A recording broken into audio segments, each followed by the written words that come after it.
Hello everyone. So in this lecture we will discuss that how we can utilize the Microsoft Project Planner MSP for making the PERT numericals or the PERT network. So in this particular section we will take a small example of a PERT method numerical. So this is the project which is consisting of the activity. Now as we all know that the PERT method is consisting of 3 time duration: optimistic time, that means the minimum time, likely time, and the pessimistic time, which is maximum.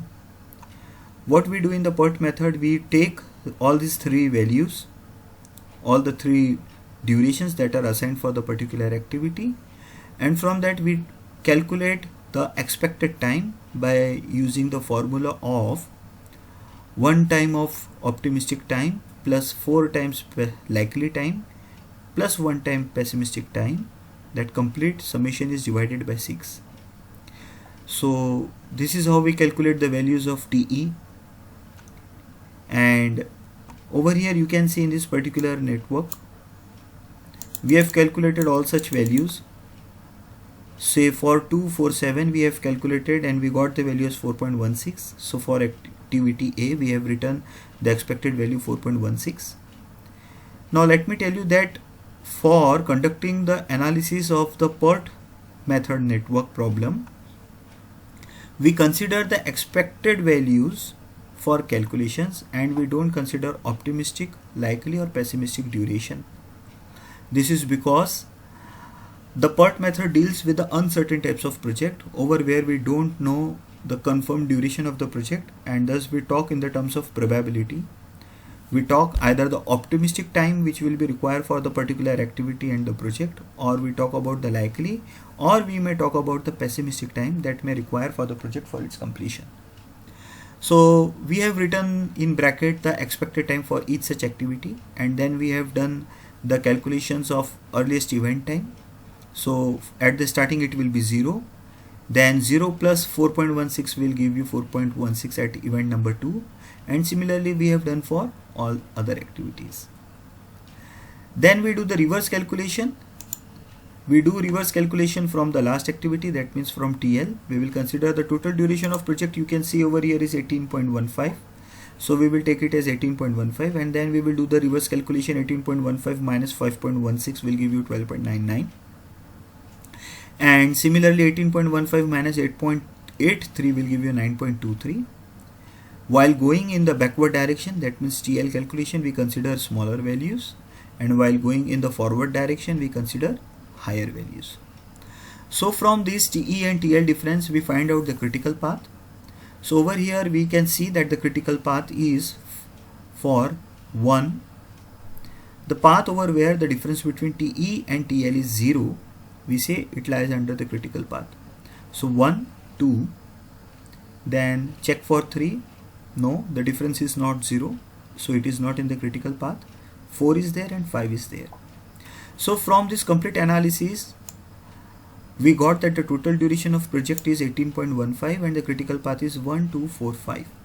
Now we will try to develop the complete same network using the Microsoft Project Planner method. Now how to do it? First we will open a new file in the Microsoft Project Planner. Then in this particular project planner, again let me tell you that by default the working calendar considered is of 5 days working. So we will go to the project information, and then we need to substitute some of the value for the starting of the project. Now we will consider this time maybe the 1st of June as the starting date of the project. Either you need to give the completion date or the starting date. The calendar which is assigned over here is standard. We will keep it as it is because finally we are interested in the total count of working days. We will click over here, OK. The next step is to insert the detail of the columns, all the activities and project. So we will just look over here.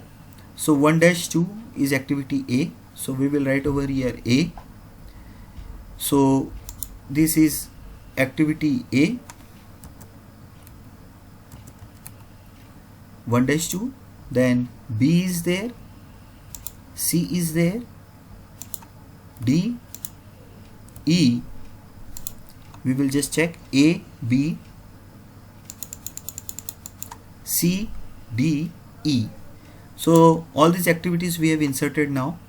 Now it is time to look that when you want to do the PERT analysis, you need to go to the particular section over where we can do the analysis of the PERT problem. For that, by default what is given is that we go to the toolbar, and by default it looks like something like this. So when you want to do the PERT analysis, first you need to go to the view. Over there you need to go to the toolbar, and in the toolbar you need to make it active, this PERT analysis. So as soon as you click on this, you will see another palette which is consisting of the tools that are related to the PERT. Now this is the optimistic Gantt chart for expected and the pessimistic. This is for calculator for calculating. This is the entry form. We will look one by one. So this is the PERT entry sheet. Yes, we will click on this. As soon as you click on the PERT entry sheet, now you can see there are three duration: optimistic, expected and pessimistic. So our second job is to insert the duration of each such activities. So we will take another values from this particular solved example. So the optimistic time for activity A is 2, right? Then 4 and 7. 2, 4 and 7. Now we will check for B. For B it is 4, 5, 6. 4, 5 and 6. We will check for C. For C it is 6, 9, 11. 6, 9 and 11. For D, 4, 9, 13. 4, 9, 13. And for E,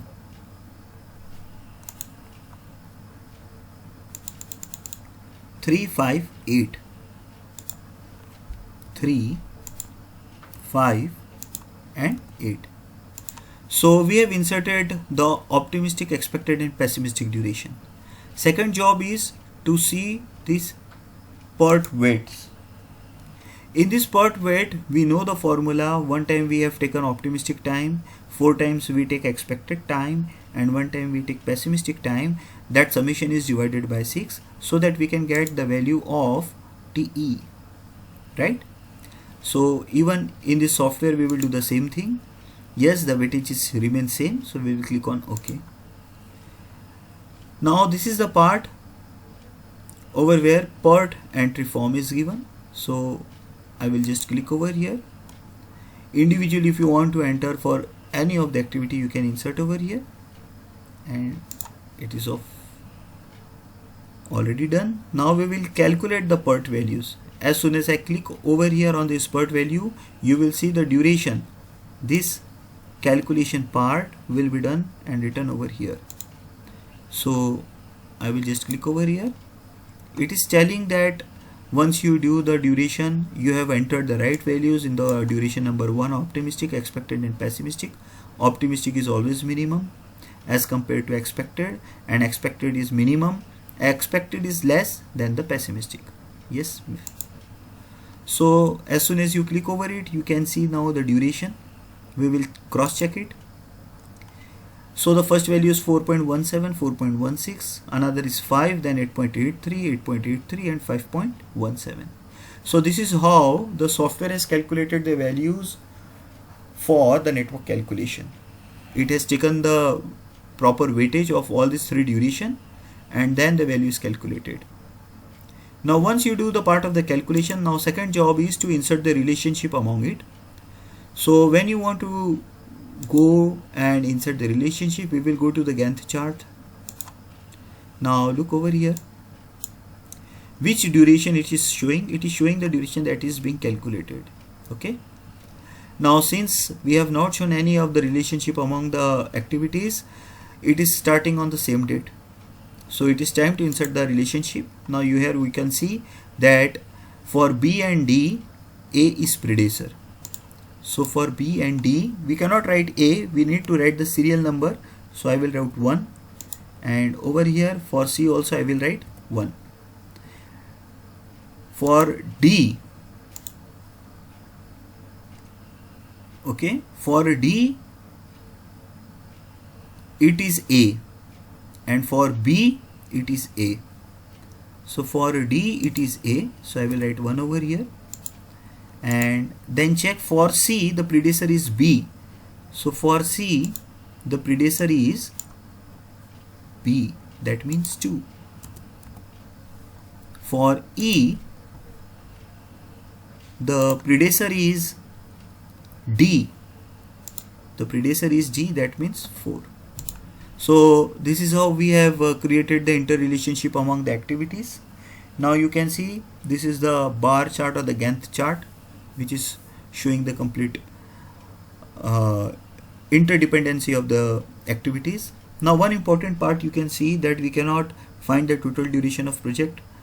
So again we need to insert a new task, and we will write over here some heading, maybe PERT example. All this part of the project activities are coming under this numerical. So these are the activities which is for this PERT example. So I will do indent to it. It means this will turn as the sub activities. As soon as I do the indent process, now over here you can see that the total duration it is showing is 18.17 days. Let us check. So yes, the total duration of the project it is showing 18.15. There is a minor difference between the decibels because of the 4.16 values and 4.17 values.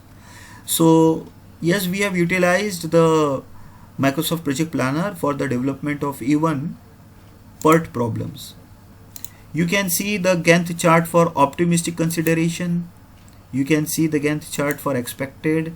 You can see it for pessimistic conditions, and even we can see the Gantt chart in the normal conditions by considering this duration. So again, we can go to the tool, we can go to the project, we can filter and see the critical path only. So this is how the critical path is shown, that is A, D and E. We have already learned that these were the 3 activities which were coming under the critical path, and even we can find out the total duration of the project. So this is how we can carry out the certain and uncertain types of project using Microsoft Project Planner. Now in the next example, we will consider a particular construction project, and in this construction project we will consider various activities. All these activities will be written. We will try to establish assuming the relationship among them, and then we will discuss one by one the various steps that are necessary for the development of project using Microsoft Project Planner. Thank you.